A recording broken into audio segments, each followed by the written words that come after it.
basically, to start off, is I am a print artist. I really don't consider myself necessarily a print maker because I do deal with prints, but in a traditional way as well as in this more progressive, dimensional way, as you see right here. It's print, but also sculpture. It's a blending of many things. With this manner, I deal with 2D as well as 3D. You see right here, it's 2D work that I deal with, as well with 3D work I deal with as well. So both of them are print related, but with the sculptural works I'm going to focus more on is basically it's more about the multiple, more about production, and how that is inherent to mass production industry and where it's basically resides in the context of consumerism as well as just mass production in general. That's where basically where printmaking came from. It is about getting information out there to the masses as efficiently as possible. So within that, I bring that idea to as a tool to produce three-dimensional works. My work generally is landscape based. This one is a little more away from that for the first time, I think, in comparison to previous works.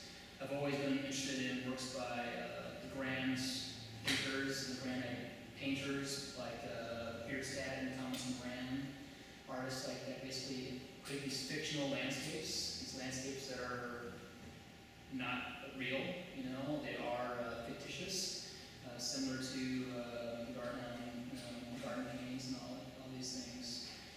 Mainly because these ideas are, it's basically mankind trying to recreate or create what we believe to be nature, put our spin on nature, develop it to our own degree. So I take these ideas and sort of play with it on a contemporary level. Moving to Canada, where a lot of this idea started from, is when I moved to Alberta and immediately got involved with the tar sands oil project. That was my first major project, and I've never heard of it in Illinois, in the United States. It's not 7 years ago, I never once heard of tar sands, even really Alberta to a certain degree. So when I moved there, I kept on hearing about these things, this landscape, and I visited and basically spent 2 weeks there hiding away. Sort of, I've manufactured a costume, like a worker's costume, literally went in and behind the tourist areas and sort of camped out covertly, seeing a bunch of things. And this was sort of like my introduction to a lot of ideas that have eventually come to this work. So there's a lot of slightly political conversation in my work. I put it in the underbelly because I don't want it to be so evident, because if it is evident, sometimes people push away immediately. So I want to kind of coax them into a little bit of beauty, a little bit of something sumptuous, and then they'll start reading a little more, and then they'll find the avenues of the slightly sort of political aspects within the work that's embedded in it. I went there, the last visit there, I'm going to say, was very interesting because that was what really engaged me considerably with these ideas of politics within print. This is my last photograph I took of tar sands. This is in the tailing ponds. This is the Symmetry tailing pond that accidentally was with the ducks landed. All those 1,600 plus ducks ended. This was the day before that happened. I was there and I didn't know what happened until I drove back to Edmonton and heard all about it, and I realized this is the actual photograph of that tailing pond. So it's very dystopian, very strange, very surreal, Blade Runner-esque, kind of weird environment. So that kind of led into this surreal, sublime imagery that I'm really interested in, because it is a real place. It exists. It's not a sci-fi environment that we think it is. So it's idea of manipulation, it's idea of transit space, things that develop and move and fluctuate. This work here can move and fluctuate based off the fact that it's modular. It kind of works based off of these original ideas. That came from again, my 2D work that is print related and still about the sublime and this scale shift that I'm constantly working with. This is more of an introduction to that scale? Where is that in relation to us? Is it skin topographically? Is it synthetic? Is it alien? Sort of sublime mystery of things? Where does it exist? Again, these are very seductive images, but then again, they're very kind of dark and mysterious. And then, but I don't want it to be exactly about one topic. You've got a broad theme, which is here. These are usually about photographers, digital as well as photographic, as well as prints related. From there, I started to get into the idea of where can print go outside of it. This is before I was working on this. I was just a traditional print artist, printmaker, print. Flat on the wall, my glass, that's it. And then I got really engaged with reintroducing an old project I was doing in Chicago, these warehouse projects, where I sort of build sculpture and leave it in abandonments. So I was asked to do projects at an old warehouse in the middle of downtown Edmonton, where this is my introduction really to where can print go that is still prints, but then sculptural, performance, object-oriented. So I was given this warehouse space for 3 weeks, and basically for 3 weeks, for 8 hours a day, 7 days a week, I just tore paper. And I got all this free newsprint from the newspaper. Because newspaper is a very democratic material. It's like universally very recognized that it touches it with newspapers and information and news and broadcasts. I started taking it blank material that had nothing to do with it. I started tearing it apart. And then in front of the public had no clue what I was doing. They were very confused. But then I would tell them. But then it's kind of like that this information they're getting about the Edmonton tar sands as well. So Edmonton is a very strange place in regards to the tar sands because 65% of the economy comes from it, but no one really talks about it. So it was kind of this weird conversation I was talking about with this performance. So for 3 weeks straight, I just built, and then I ended up with this. Basically a 3,000 square foot warehouse filled with paper and refuse and flour and all these things that have absolutely no real image to them because they're bland materials, but then they can form other things. Again, they're very democratic materials. Flour makes bread for the masses. The newspaper provides information for the masses. Oil provides warmth and sustenance for the heat. And again, everything's very malleable. So that was my introduction to where all this stuff began. And then from there, after I did it at Edmonton, I moved on to Halifax. And it's like, okay, Edmonton's a very charged space with tar sands. It's a very charged idea, content right now. But I moved to Halifax. What the hell am I going to talk about there? Because everything I do is based off of my surroundings. And so I immediately got there, rented a studio space, and then 2 days into my studio, I was working, and all of a sudden I hear this dun, dun, dun, and the grounds were shaking. I kind of freaked out. I thought that was an earthquake or something. And then I kind of went outside, and I noticed right across from me, it was this. And they're doing blasting. Because it's all bedrock, they can't dig. They actually have to detonate and blast. Which is like weird because they're actually detonating dynamites in the ground exploding. But it's right. But you see right behind there's housing areas, and to the right of there is a school. On the left of it's the post office, and in front of it's my studio space. So there's all this community, but they're detonating and exploding. So I was really interested in these mats to protect, but then again they destroy themselves. And I thought that would be a very interesting concept. So I started working with this as well, using prints and print matter, prints material to create a piece for the second time.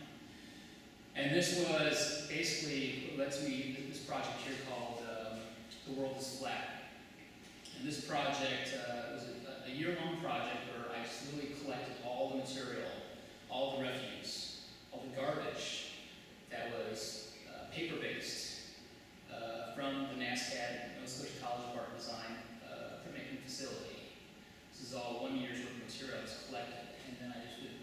make the same thing out of it. These little slats, these little wooden slats to basically mimic that.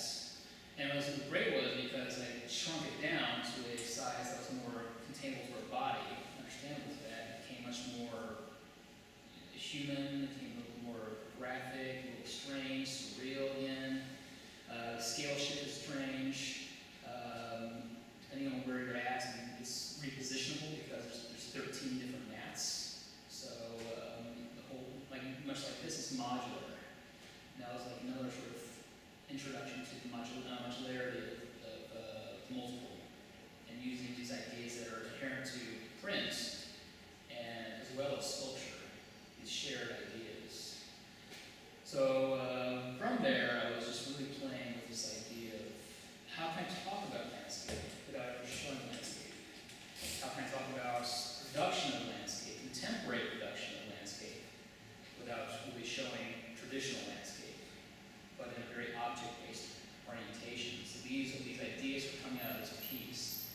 And from there, I started working on another piece that took about 3 months to produce. Silkscreen as well, and it's based off of this image right here I found. World War I observation balloon that was found in Halifax, in a warehouse, while I was there. And what was interesting about it was, why was a World War I observation balloon found in a warehouse in Halifax? Turns out that they used it to, early on, for observation of the eastern coast area. Before Google Earth and this is how it's aerial views, because what they would do is they took the same technology they used in World War I in trench warfare. Is they take this balloon, hook a 4x5 camera to it, put them into it, tether it with a long reel, a snapper, and then send it all the way up, take a photograph in an area that was facing the enemy, bring it back down, develop it, and then they see where the enemy's at, the combatants are. This is like very early Google Earth in a sense, like spy plane information. I was really fascinated by this, and I found out that they use this war technology to basically start mapping out the city. And not just in Halifax, but also I found out it was done in Chicago, in New York, all across the eastern seaboard.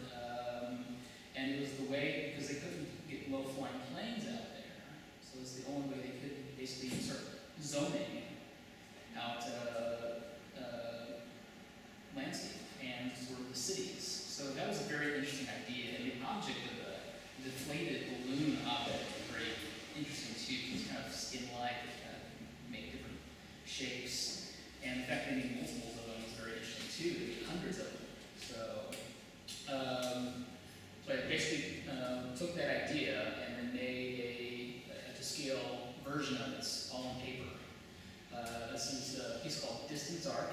It's still doing the multiple, and it's a silkscreen piece where each individual panel is individually silkscreened with rust, and then quilted together by hand, stitched together by hand, and basically in the shape of a wartime visual that was used for mapping out landscape. And then from there, basically laid still on the ground. But as soon as someone would come in to the gallery space, it would trigger something. It basically started to reflect, and basically started coming alive in a sense. Because it's made of paper, it starts making ruffling sounds, it's rustling around, and it starts making this echoing sort of thunder sound. Some viewers thought it was like the sound of rain, the sound of fire crackling, the sound of like old dry skin, all kinds of different connotations to this. So that would basically continue throughout the whole showing, throughout the entire thing. So that was sort of the one time I actually made one specific object, but then still dealing with multiple that contain the piece. But there's one thing that I kept working on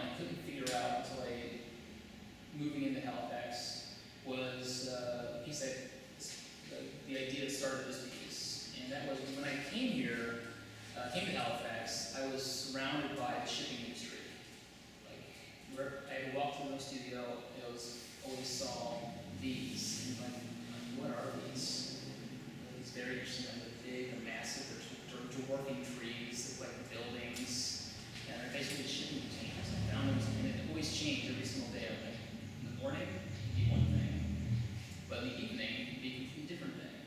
And there was this weird time lapse that would happen. I got really interested in it. I had no clue what the heck I was going to do with this. It was like this weird, strange thing where I just started photographing it every day, and I had no clue. And then it wasn't until I was installing a show in Quebec City that when I drove back, like I had to drive everywhere. I drove back and there was a roadblock. We were doing major construction, and they were removing all this rock, and all this gravel, and all this road earth. And it kind of clicked right then and there. It's like, okay, this sort of they're taking one object and moving to the next, similar to the shipping industry, taking these objects and moving to the next. Production, mass quantity, commerce, and it was something weird that just sort of made sense to me. So from there, I just started working on these ideas of, okay, what if we take these massive things that we see as that kind of look like Legos? I kind of respond to them as Legos, like toys, and then made them toy size. What would that do? How does it change things? And then still deal with that modularity, the mass production, and then also just and also deal with the political side of this, commerce, global commerce, trade, the good side as well as the evil side of this. These things, also production of new land. This is the largest now open, the largest man-made island for industrial purposes, storage purposes in Dubai. This is literally a man-made island. It's massive. If you ever see those big jib cranes that would pick them up, or even one of the boats, give you an idea of the size of it. That's a massive boat, and it's dwarfed by this thing. So we're now creating islands just to house these things for shipping. It's a very strange thing that these things contain. I was very attracted to this idea. I was like, well, how can I play with this and then still make it beautiful, but then make it darkly interesting?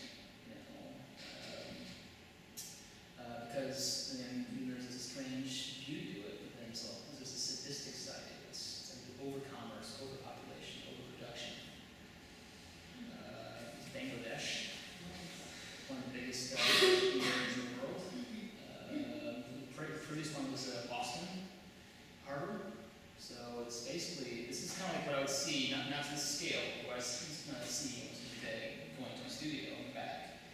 And this is Bangladesh. This is the busiest as well as the second biggest in the world, and they have over 1 million of these containers moved every day in and out. That's ridiculous. It's scary. Another scary side is that with production, when we make something, we print something off, automatically we do something with it. Either we file it away or we throw it away. So exponentially speaking, it happens to whatever size and whatever scale we have. So if there's something like this that happens, this is a shipping accident off of Ireland, things get thrown away, it's lost. The sad thing about this is in British Columbia. The sad thing about this is that from what I found out doing research about this, companies can pick this stuff up.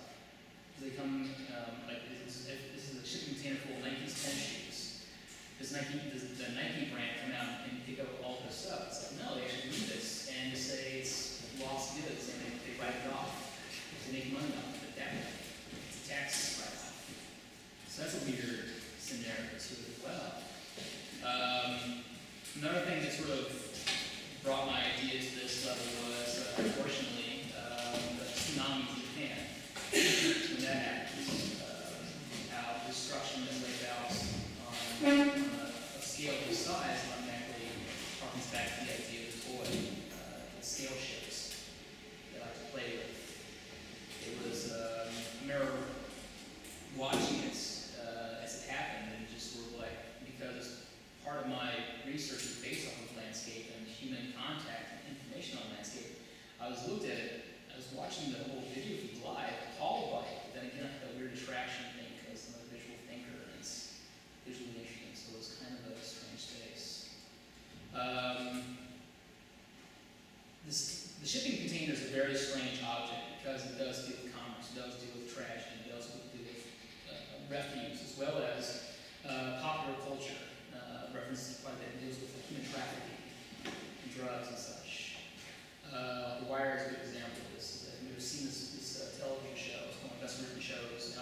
It's basically it dealt the whole season based around the shipping container and the dark side of it. When I was watching this movie, this TV show, I found out that, so I discovered that in Halifax during the 70s and 80s, Halifax, Nova Scotia was the largest importer and exporter of cocaine in the world, more than Colombia, or more than Miami, Florida, because of the shipping container industry. So like, not just like small bricks were coming in, but shipping containers full of it was coming in for 2 decades, unchecked. So it's like it still has this strange history to it. It's this loaded object that is, kind of strange, it's unique, but then you can't really guess what's inside of it. It's mysterious. However, though, because of the multiple, because of everything's happening, new ideas are coming about with this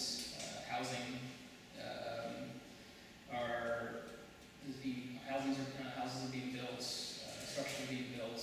A friend of mine just bought 6 of them off of eBay and is now building his own sculpture studio in his land in Illinois, fairly cheap. So he can buy these on eBay now because there's so many of them, which is hilarious.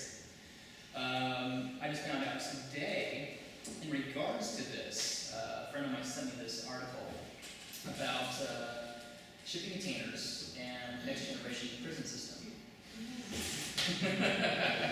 This is a proposal, basically, of the next prison system. Modular prisons. Because it's easier to break out of, apparently it's easier to break out of a prison when it's all one thing. But if it's modular, you can basically just solidify it. And it's much harder for the prisoner to break out. It's modular in a way. So these machines, these objects, these things, these